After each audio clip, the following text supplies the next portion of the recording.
Hey friends, it's time for chapter 12. In chapter 11, Varjak met Holly, who he knew already, the black and white cat, but also met Tam, the comfortable chocolate brown cat. Chapter 12. Varjak walked in the other direction. He shivered as he walked. The grass felt wet and clammy cold beneath his paws.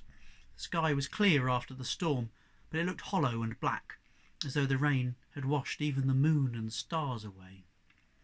It was much worse being alone now that he'd had a moment with Holly and Tam. It made him realise how alone he'd been before, and how lonely he was again now. Still, he had to get on with his mission. Find a dog, take it home, beat the gentleman and his cats. The city loomed up ahead. From the hill he'd seen it all and how it fitted together, but on ground level he couldn't see further than the nearest building. Even the smallest of them blocked his way. Their thick brick walls reared up before him, higher than the Contessa's house. The night was full of strange sounds too. Things were rumbling, bells ringing, sirens wailing. What did it all mean? How was he going to find his way through it?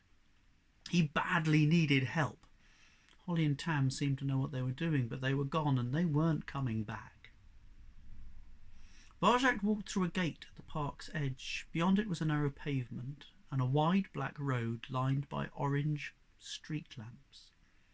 They looked like spiny iron trees with clusters of light on their branches. Instead of the sweet scent of fruit, they smelled sharp and electric, buzzing nervously above him. He felt exposed in their glare. Further down the pavement he could hear people, groups of them. Some were talking, others were laughing or shouting at each other. His fur prickled, remembering the men who came to the Contessa's house that night. He didn't want to be seen. It felt too risky out here on his own.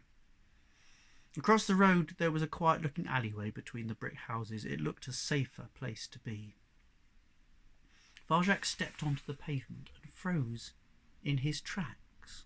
Before him, lined up on the edge of the road, was a whole column of shiny metal monsters. They stood in single file, stock still. They weren't moving or making any sound. Their eyes were dull and lightless, their round black wheels at rest. But were they dogs? And this was Varjak's chance to talk to them. "Excuse me," he said. They didn't react, not even a flicker in the eyes. Perhaps they were sleeping. He took a deep breath and crept closer to them, ready to run if they suddenly awoke.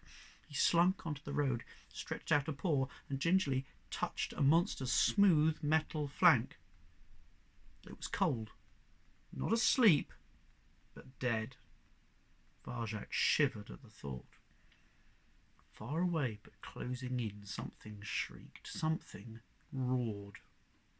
Varjak's heart thudded in his chest as he turned to face it. The shrieking, roaring noise grew louder. It was a pack of dogs, live ones. They were coming down the road towards him. He'd forgotten how fast and how wild they were. In motion, they blurred beneath the streetlights. Their yellow eyes were open, so round, so bright, they seemed to pierce his skull. He couldn't meet their gaze. He had to look away. No wonder people were scared of them. Varjak quaked as the monsters roared past, one after another after another. They were massive, mighty, unstoppable. In their wake came that foul, choking smell. It made him cough and cough and cough. He cowered in the lethal wind, watched the red eyes at the back recede into the distance. What should I do, Jalal? Awareness. The second skill. Before you do anything, you must know what you're dealing with. Assume nothing. Be sure of the facts. All right. The fact was, these dogs wouldn't notice him if he just sat there and called out to them. They wouldn't even hear him. He had to make one of them stop. That came first. But there was only one way to do it, and Varjak's stomach tightened as he realised what it meant.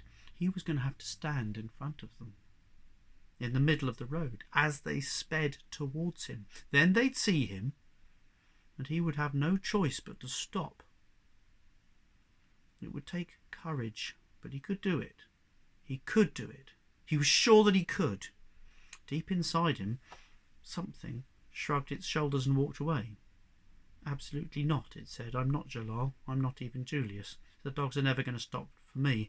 Even if they see me, they'll just run me over. They'll kill me. Look at them. They're huge, heartless monsters. They don't slow down for anything. It's pointless even to try. But he had to try. The elder Paw gave his life so that he could try, him and no one else. That sacrifice would mean nothing unless Varjak was prepared to risk his own life too. And hadn't he always wanted a chance to prove himself a proper Mesopotamian blue? Varjak closed his eyes. He took a deep breath. He strode out into the road to the very centre of the dog's path. Another pair of yellow eyes appeared in the distance. He could smell the foul breath from here. He could hear the deafening roar. The tales were right. These monsters filled his heart with fear. It clawed at his insides as they came towards him. "Stop!" he called. The eyes were big and dazzling. Varjak looked straight into them. He ignored the piercing pain they made in his head. He ignored his muscles, screaming at him to run from this oncoming beast. He stood his ground. He remembered the elder Paw in the garden facing up to the gentleman's black cat. So brave. That was what he needed now. "Please stop," he shouted. "I have to talk to you." The eyes grew bigger and bigger. The monster was coming closer and closer, and behind it he could see others of its kind, a whole pack of them. Good. He was smack in front of them. They couldn't get past without going through him. Jalal could do this. I can do it too.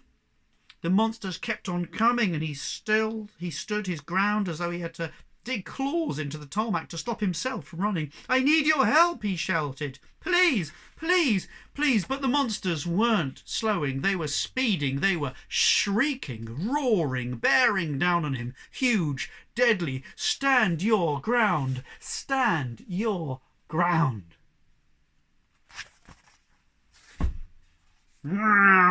Fur fluttered. Fleur flattened.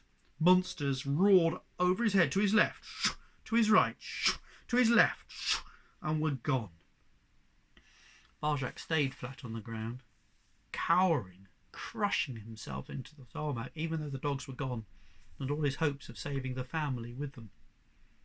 He crawled across the hard black road to the other side, still not daring to stand up straight. His body shook with shock.